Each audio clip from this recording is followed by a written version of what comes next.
Hello, in today's video I'll tell you whether Samsung Galaxy A27 has McAfee.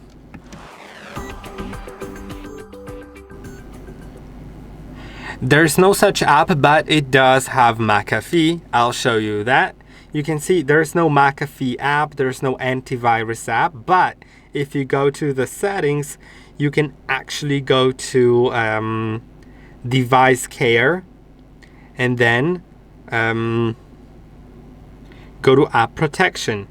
Now you can turn it on, click on turn on, and from now on it will start automatically scan for threats on your phone, like malware and any suspicious activity, or you can manually scan it by clicking on scan phone.